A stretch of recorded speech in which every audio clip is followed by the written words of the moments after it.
தமிழ்நாடு அரசு தற்போது ரெஸ்டோ பார் தமிழ்நாட்டில் கொண்டு வரதா தகவல் செய்திகளை நிர்வாகம் கசிய விட்டு இருக்கு. இப்படி என்ன இதை பொறுத்த வரைக்கும் என்னன்னா, தமிழ்நாட்டில் இன்னொரு விஷயம் என்னன்னா, 54 புதிய மதுபான வகைகளை தமிழ்நாட்டுக்கு கொண்டு வர போறதா சொல்றாங்க. ஆலைகளோட மதுபான வகைகளை கொண்டு வர போறதா. இதனுடைய விஷயம் என்னன்னா, தமிழ்நாட்டில் என்ன தெரியுதுன்னா, போதையில்லா மாநிலம்னு சொன்னாங்க. இந்த துறை பேரே மதுவிலக்குத்துறை அமைச்சர் தான். ஆனா அதே நேரத்தில் மதுவிலக்குத்துறை தான். ஆனா இந்த பொறுத்த வரைக்கும் தமிழ்நாட்டில் மதுபானங்கள் விட்டு மட்டும்தான் ஆட்சி நடத்த முடியுன்றதை நோக்கி நகர்ற மாதிரி இருக்கு. நீங்க இது வரைக்கும் இந்த மணமகிழ் மன்றங்கள் சொல்றோம், FL1, 2 இது மேலாம் எந்த ஆக்ஷனும் எடுத்ததில்லை. அதிக விலை வித்ததாகவும் மற்றதான் எந்த ஆக்ஷனும் எடுத்ததில்லை. இந்த மாதிரி ஒரு சூழல்ல தமிழ்நாடு முழுக்க ரெஸ்டோ பார் கொண்டு வருது. சாப்பிட்றதோட சேர்த்து ஃபேமிலியோட போய் சாப்பிடலாம், இல்லை நண்பர்கள் போய் சாப்பிடலாம், அந்த இடத்துல குடிக்கலாம். இப்படின்ற கலாச்சாரம் தமிழ்நாட்டுக்குள்ள ஃபுல்லா கொண்டு வரணும்னு நினைக்கிறாங்க. இது ரொம்ப ஆபத்தானது, தமிழ்நாட்டுக்கு நல்லது கிடையாது. நீங்க மதுபான கடைகளை ஒழிப்பீங்க, போதையில்லா மாநிலம்னு சொல்லிட்டு இது போன்று மதுபானத்தை நம்பியே நாங்கள் ஆட்சி நடத்துவோன்ற நடவடிக்கை போனீங்கன்னா மிக ஆபத்தானது.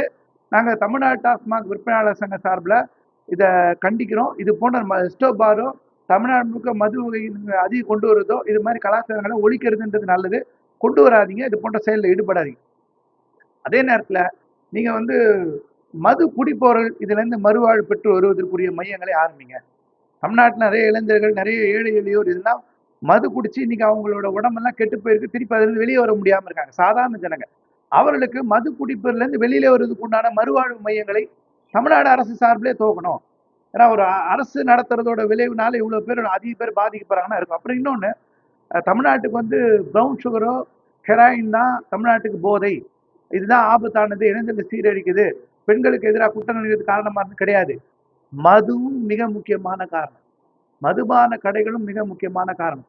நாங்க என்ன சொல்றோம்னா, தமிழ்நாடு டாஸ்மாக் விற்பனையாளர் நலச்சங்கம் இந்த தமிழ்நாட்டில் உள்ள மதுவை ஒழிங்க, மது கடைகளை ஒழிங்க, மக்களை காப்பாத்துங்க. எங்களை பொறுத்த வரைக்கும் இந்த துறையில உள்ள ஊழியர்கள் எல்லாரையும் பணி நிரந்தரப்படுத்தி 23 ஆண்டுகள் பணி செய்வதற்கு உண்டான சம்பளத்தை கொடுத்து மாற்றுத்துறையில வேலை கொடுங்க. இது போன்ற ரெஸ்டோ பார்ல இருந்து மற்ற நடவடிக்கை கொண்டு வராதிங்க. குறிப்பாக நீங்க சொன்ன தேர்தல் வாக்குறுதி S3 படி அனைவரையும் பணி நிரந்தரப்படுத்தும் சொன்னீங்க. 5 ஆண்டுகள் ஒப்பந்த முறையில் பணிபுரிந்தால் அதை கொண்டு வருவதற்கு உண்டான நடவடிக்கையில் ஈடுபடுங்க. அப்புறம் நீங்க ஜூன் மாசம் சொன்னீங்க, இந்த காலி பாட்டில் திரும்ப பெறும் திட்டத்தை ஊழியர்களை வைத்து பயன்படுத்த மாட்டோம், இந்த மாசத்துக்குள்ளே நாங்கள் முடிச்சிடுவோம். அதையும் நீங்க செய்யல, உங்க தேர்தல் வாக்குறுதி நிறைவேற்றல. அதுக்கு பதிலாக மது வகை இனங்களை புதிதாக நிறைய கொண்டு வருவது, ரெஸ்டோ பார் கொண்டு வருவதுலாம் ஒரு மோசமான தமிழ்நாடு, போதையுள்ள தமிழ்நாடா மாறுவதற்கு உண்டான வாய்ப்பு இருக்கும். இதை நான் கண்டிக்கிறோம்.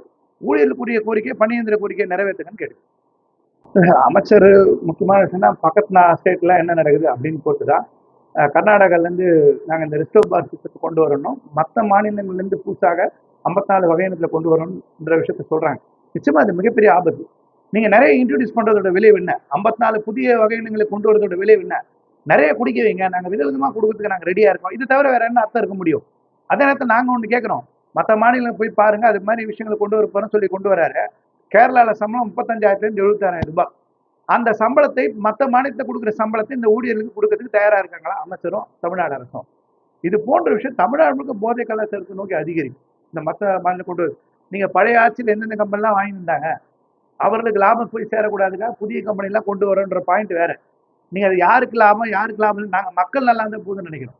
மக்களுக்கு, இளைஞர்களுக்கு, குறிப்பா பெண்களுக்கு இது போன்ற பல்வேறு வகையினர் கடை, டாஸ்மாக் கடை, மணமகிழ் மண்டல், ரெஸ்டோ பார் இந்த மாதிரி கொண்டு வரதோ, புதிய வகைகள் கொண்டு வரதோ ஆபத்தானது, உயிருக்கு ஆபத்தானதுன்னு தான் நாங்கள் எழுதுவோம்.